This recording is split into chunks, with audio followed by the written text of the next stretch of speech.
Today's Sportster review is supported by Manscaped. For all your real bike grooming needs, they have you covered. I'll tell you more about them later on.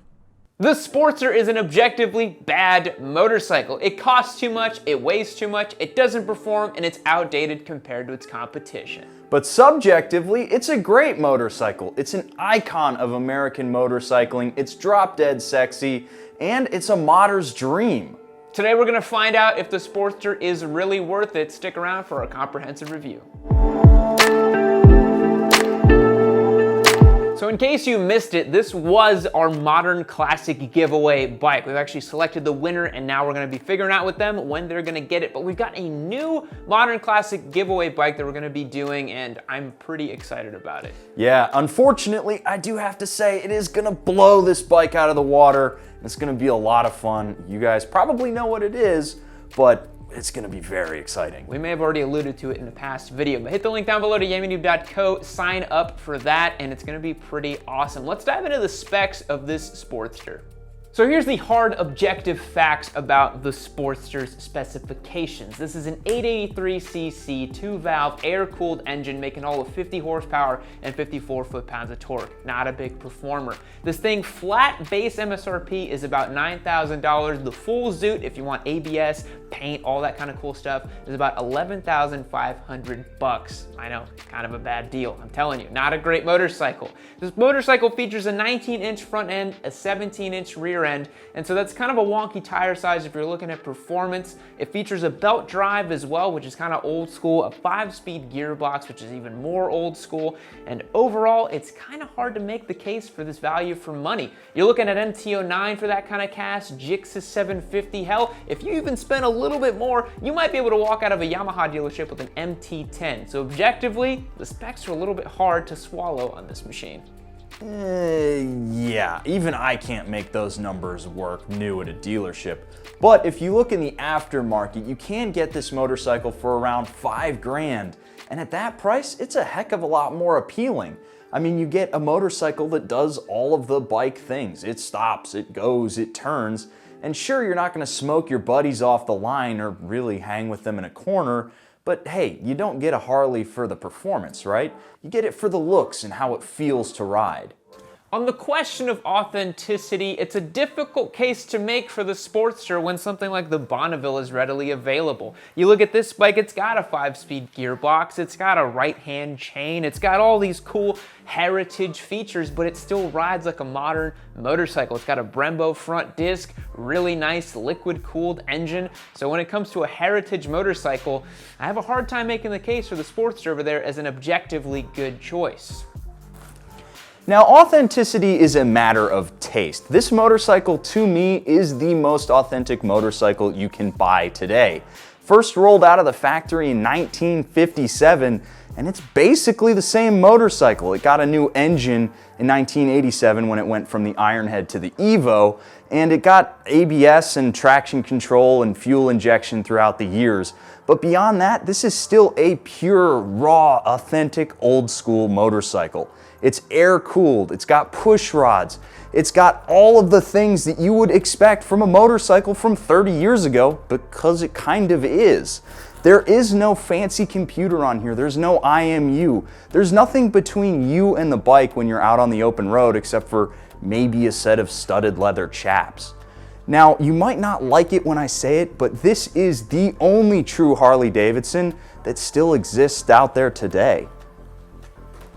When it comes to modability, it's a good thing that the Sportster has a robust platform around it because this bike from the factory basically needs to be modified in order to be rideable. The rear suspension is just not good enough. It's not enough travel, it doesn't soak up bumps very well. You're gonna wanna do something like we did with these progressive shocks. The controls need some modifications as well. There's not good feel through the levers or through the brakes. Throttle feel isn't very good. So it's a great thing that this bike has such a robust aftermarket support. If you're into tinkering and you wanna modify your motorcycle, the Sportster might just be the best platform to objectively do so.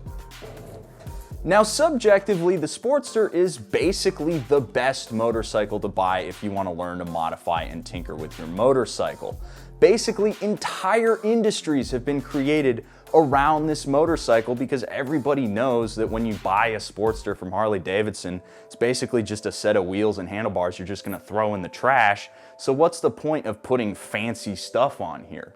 Every Sportster is as unique as its owner's fingerprint. Even ours is a Mr. Potato Head of sorts. We've got different shocks on there, full system exhaust, new air cleaner, fuel tuner, our own custom map, and of course, the holy grail Sportster mod, the Hammer Performance 1275 kit with cams, new push rods. Basically everything from the ground up on this motorcycle is different. We had this motorcycle down to the connecting rods. And while we didn't have any prior training or on-the-job training or anything like that, we were able to work our way through it with just YouTube tutorials. There's basically no other motorcycle out there you can do that with. The Sportster is a motorcycle that you can buy and keep for years and years, not because the package is so great from the factory, but rather because you can change and modify and build the bike up to do whatever you want it to do. Now, when it comes to rideability, the Sportster does the bare minimum of what is expected of a motorcycle. It goes down the road on two wheels under its own power. Now, when it comes to edge grip, performance, handling, trying to not scrape anything at above 25 degrees of lean, initial turn-in, throttle feel, brakes that feel more like a suggestion than actual stopping power, the Sportster kind of just falls apart in my opinion. If you want a heritage model that can actually do cool stuff on the road, Indian will happily sell you a Scout that has tons of performance, Triumph will dole you out a Bonneville that can do anything you want as well. In short, if you're buying a Harley Sportster for performance or any kind of handling, you're in the wrong shop. Now subjectively, the Sportster is actually a really fun and very unique place to ride. I've been told about 4,012 times that I can't compare the Sportster to any other motorcycle because it's meant to be laid back and it's a cruiser. And while they're wrong about me not being able to compare the motorcycle to other bikes, they are right about its intended use case.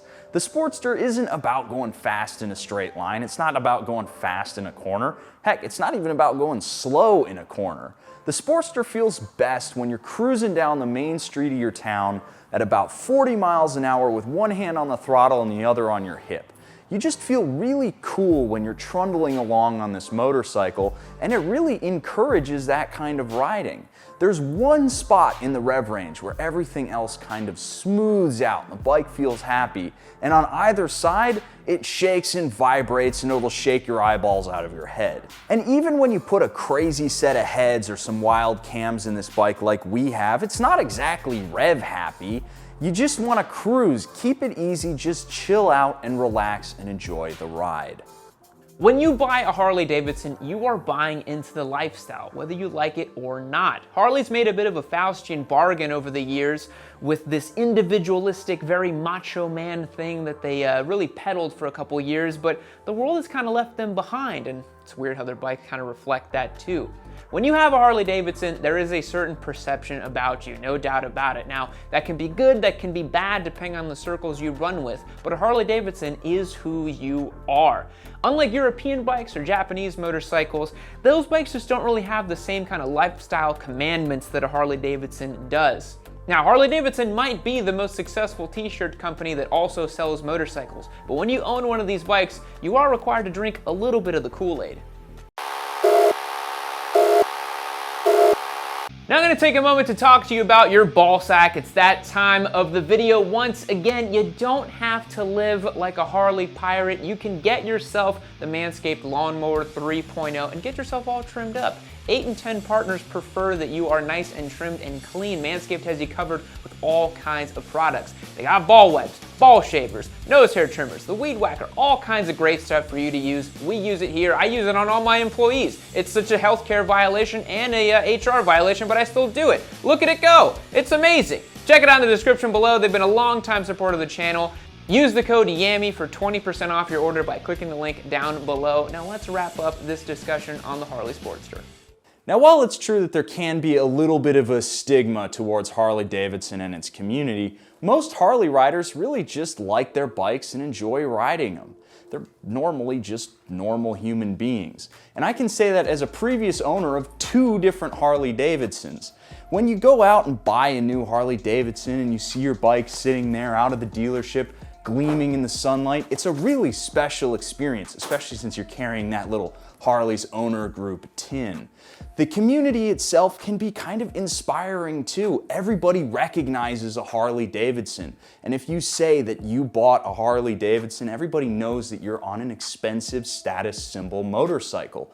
You're not just on some plastic 300.